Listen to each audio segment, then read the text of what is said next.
Bom, pessoal, então na aula de hoje a gente vai tentar entender o que é elemento químico e átomo de um elemento químico. E sim, tem diferença aqui, tá? Basicamente, então, quando nós olhamos para a tabela periódica, nós vemos o que? Esses quadradinhos com um símbolo dentro e também o que? Nós vemos aqui também uma descrição da configuração. Então, sempre vai ter o símbolo mais o número que representa o número atômico do elemento. Por exemplo, hidrogênio é 1, se a gente for aqui para o hélio vai ser 2, se a gente for para cá para o lítio vai ser 3. A gente vai ter, além do número de prótons, ou seja, do número atômico, nós também vamos ter a massa desses elementos, né? Então, nós vamos encontrar a massa do hidrogênio, que vai ser próxima de 1, a massa do hélio, que vai ser próxima de 4, do lítio, do berílio, e todos aqui, então, você vai observando, você vai vendo que eles têm uma massa específica também, tá? Também vai ser apresentado, então, o símbolo, o número atômico, a massa e a configuração, né? Então, também será apresentada a configuração, ou seja, como se dá a distribuição dos elétrons, tá? Então, por exemplo, aqui, o que ele está mostrando? Que nessa camada, ou seja, na camada 1, o hidrogênio tem somente um elétron. E na camada 1, o hélio também vai ser apresentado com 2 elétrons.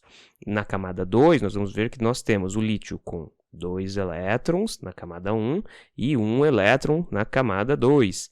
O berílio, nós vamos ter 2 elétrons na camada 1, 2 na 2 e assim sucessivamente. Então, nós vamos distribuindo assim, nós vamos vendo que a configuração dos elétrons vai se organizando nas camadas e que essa quantidade de elétrons que se encontram na camada de valência, ou melhor, na eletrosfera, vai ser igual ao número de prótons. Então, se o elemento tem 10 elétrons, ele vai ter o que? Ele vai ter 10 prótons. E por que isso? Porque o elemento químico ele tem sempre que ser neutro. Então, o elemento químico sempre vai ser neutro. Por que isso?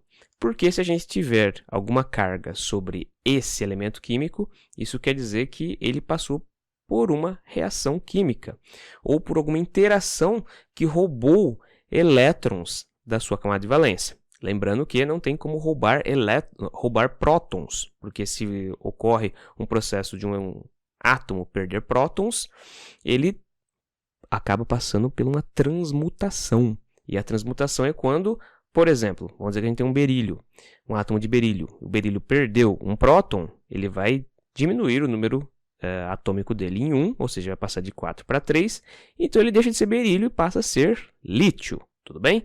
Então, ocorre esse processo. Então, quando nós estamos olhando para esse quadradinho aqui, que nós falamos que é um elemento químico, tá? Nós falamos que ele tem toda uma configuração. Símbolo, número atômico, massa atômica, configuração de distribuição dos elétrons. Ele faz parte de uma família, né? E também parte de períodos, tá? Então, nós temos toda essa distribuição. Agora, qual a diferença entre elemento e átomo? A gente costuma também dizer o quê? Que nós estamos falando aqui de um átomo de hidrogênio, de um átomo de hélio, de um átomo de lítio, de um átomo de berílio. E aqui nós temos uma explicação que podemos falar, sim, estamos falando disso, e não estamos falando disso, tá? Por quê?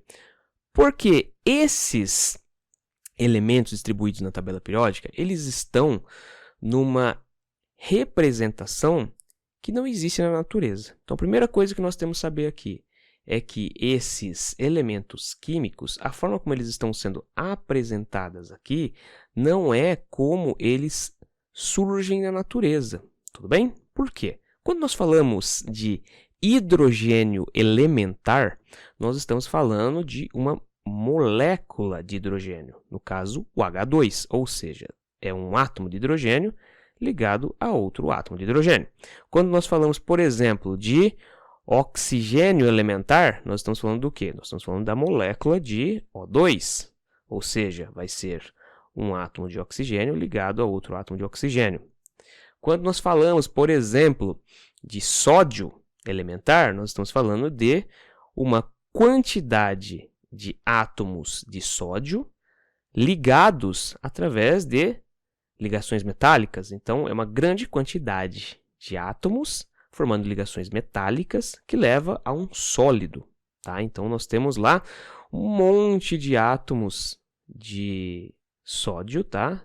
E eles interagem entre si, formando ali uma estrutura sólida. Tudo bem?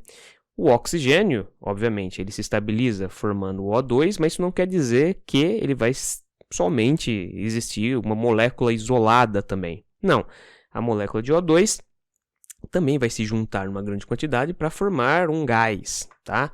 O hidrogênio é a mesma coisa, tá? Então, esses gases H2, O2, eles também formam nuvens de moléculas, né? Que nós chamamos de gás. Aqui nós temos uma estrutura, por exemplo, de sódio, que são vários átomos de sódio, todos unidos para formar uma estrutura sólida, né? Então, nós temos aqui gás, aqui a gente vai ter sólido, ele se apresenta dessa forma na natureza, esses elementos químicos. Os gases nobres, que a gente costuma falar que não interagem com nenhum outro elemento químico, hoje nós sabemos que tem alguns elementos químicos que são gases nobres, que eles interagem em poucas exceções, entre eles mesmos, formando algumas moléculas e também com outros elementos químicos, mas assim, em raríssimos casos, tá? Mas não vamos entrar nessa química um pouco mais avançada agora, vamos observar então como são formados esses elementos. Aqui no caso é a mesma coisa, os gases nobres eles vão ser semelhantes aqui, por exemplo, ao sódio. Então você vai ter vários átomos desses gases nobres, né, desses elementos que têm 8 elétrons na camada de valência, formando uma nuvem de gás, certo? Mesma coisa aqui também, só que aqui no caso o hidrogênio ele se apresenta na forma elementar da natureza, na forma de H2, o oxigênio na forma de O2, mas também vai se formado uma situação de nuvem de moléculas, nesse caso aqui de nuvem de átomos, tá? Então aqui para os gases nobres, né? Vou representar aqui, por exemplo, como hélio, tudo bem? Então, nós temos essas configurações aqui para os elementos químicos. E observem que, nesse caso, eu estou falando do quê? Estou falando de uma quantidade de elementos assim, em nuvens, em sólidos, né? Alguns deles podem se apresentar em líquidos, como que é o caso do mercúrio, né? O Hg. Então, assim, eles podem se apresentar dessa forma. Por quê? Porque esses daí são os elementos químicos propriamente ditos. É como eles se apresentam na natureza. Então, mais uma vez, hidrogênio na forma de gás, oxigênio na forma de gás, sódio na forma de um metal, o hélio na forma de um gás, o mercúrio na forma de um líquido, e assim sucessivamente para todos os elementos aqui da tabela periódica. A grande maioria dos elementos vai se apresentar na forma metálica, tá? São poucos elementos que se apresentam na forma líquida, né? São bem poucos. E, no caso, nós temos uma quantidade razoável daqueles que se apresentam na forma de gases, mas na forma metálica, ou seja, na forma sólida, é a grande maioria. Alguns deles não são metais, como o boro, o carbono, né? Eles não são metais, mas eles podem se apresentar na forma sólida. O próprio enxofre também pode se apresentar na forma sólida. O bromo vai se apresentar na forma líquida, assim como o mercúrio, né? Então, nós temos aqui os elementos químicos. Então, quando eles se apresentam na forma elementar, eles se apresentam nessas configurações, né? Nessas formas, nessas fases, né? Então, gasoso, sólido, líquido. E aí, o que acontece? A gente acaba muitas vezes se confundindo sobre o que é um elemento e o que é um átomo, porque nós olhamos aqui na tabela periódica e nós não entendemos, estamos falando aqui de uma representação. Então, o que se apresenta aqui na tabela periódica são sistemas representativos de um elemento na sua forma atômica. O que quer dizer isso? Quer dizer que isso daqui não existe na natureza, mas é como se fosse um átomo isolado do elemento químico. Então, essas representações que aparecem aqui, como berílio, o magnésio, escândio, titânio, vanádio, são o quê? São formas representativas do átomo do elemento químico. Só que isso não é apresentado na natureza. Por quê? Porque você não vai ter, por exemplo, um átomo de vanádio isolado. Não, ele vai reagir com alguma outra coisa, tá? Então, você não vai encontrar isso na natureza. Então, a diferença entre átomo e elemento é que os dois representam sistemas, tá? O átomo, ele representa um sistema muito pequeno, tá? Então, o que é um átomo, basicamente? A gente pode pensar da seguinte forma. Um átomo, ele é uma estrutura que possui um núcleo, tá? Eu vou chamar de núcleo essa bolinha azul aqui. Então, ele possui um núcleo. E ao redor desse núcleo, nós temos o quê? Nós temos uma eletrosfera, tudo bem? Então, a eletrosfera que é composta por elétrons, tá? Vou representar, então, com essas bolinhas verdes aqui, tá?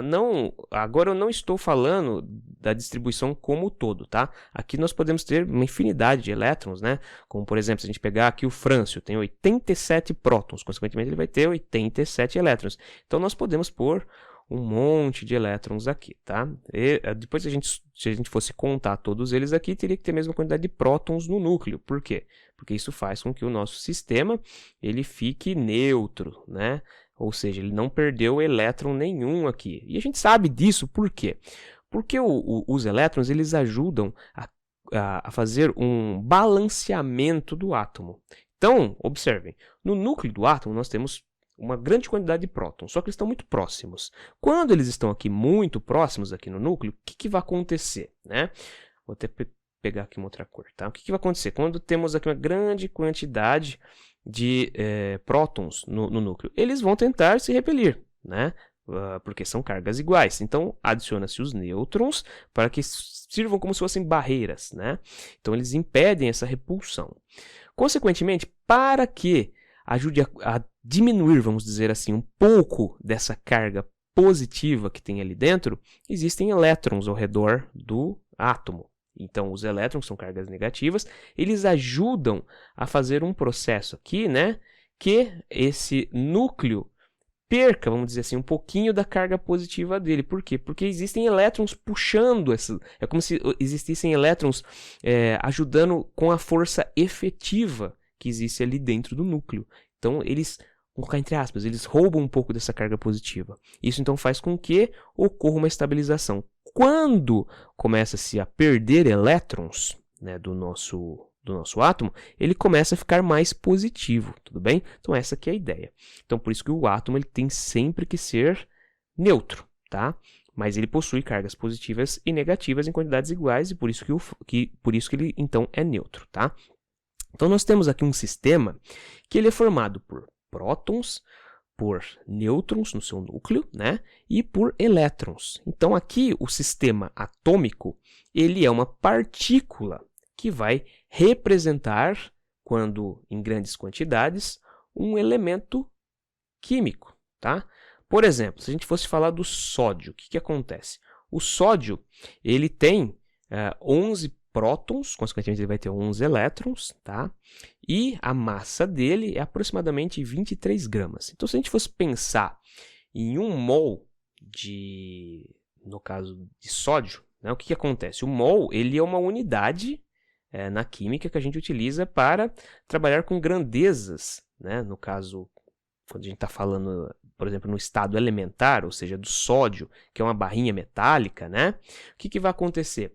O sódio vai ter um número específico de átomos que compõem aquela estrutura, tá? E a quantidade padrão, se a gente pode dizer assim, então, é o mol. Então, 1 mol, no caso de sódio, equivale a mais ou menos 23 gramas, tá? O que quer dizer isso? Que em 23 gramas, se nós fôssemos lá e pegasse 23 gramas de sódio, nós iríamos ter um total de 6,02 vezes 10 elevado a 23. Para vocês terem uma ideia, esse número é tão grande que não existe grãos de areia na Terra suficiente para ser equivalente a esse número, tá? É muito grande. Então, numa barrinha metálica ali de 23 gramas de sódio, nós teríamos 6,02 vezes 10 elevado a 23. Então, uma quantidade muito grande de átomos, tá? É isso que a gente tem que entender, que a tabela periódica, ela apresenta uma configuração de um sistema atômico de um elemento químico, só que esse sistema atômico ele está isolado. E o átomo, o que ele é? Ele é um sistema de configuração de prótons, nêutrons e elétrons. Então existe essa diferença. É como se a gente fosse pensando da seguinte forma: primeiro vem o átomo e depois vem o elemento. Por quê? Porque o átomo de uma determinada configuração, ele determina um elemento químico, tá? Então é isso que a gente tem que entender quando olhamos para a tabela periódica. Ela passa essa informação para a gente. Na realidade, ela passa um monte de informação, né? Ela passa períodos, famílias, a quantidade de prótons, a quantidade de nêutrons, né? Porque você vai fazer prótons mais nêutrons, você consegue determinar a massa. E ele passa a massa para a gente, na tabela periódica passa a massa para a gente, passa, por exemplo, a configuração eletrônica, então passa um monte de informação para a gente. Indica, por exemplo, quantas camadas de distribuição de elétrons tem, que vai de 1 até 7 camadas, né? Então passa um monte de informação para a gente. Mas átomo é uma coisa, elemento químico vai ser outra. O elemento químico, ele é uma aglutinação de átomos, formando então ou um sistema que é formado de ligação metálica, por exemplo, ou um gás referente a um determinado elemento químico. Tudo bem? Então espero que vocês tenham aprendido algo novo hoje. Peço, por favor, que vocês curtam o vídeo, se inscrevam no canal e também compartilhem esse vídeo que ajuda muito a gente, tá? Se vocês tiverem alguma dúvida, deixa aqui na descrição, ou melhor, deixa aqui na parte de perguntas, né, na parte de comentários, que eu vou tentar responder para vocês. Muito obrigado pela companhia de vocês e até a próxima aula.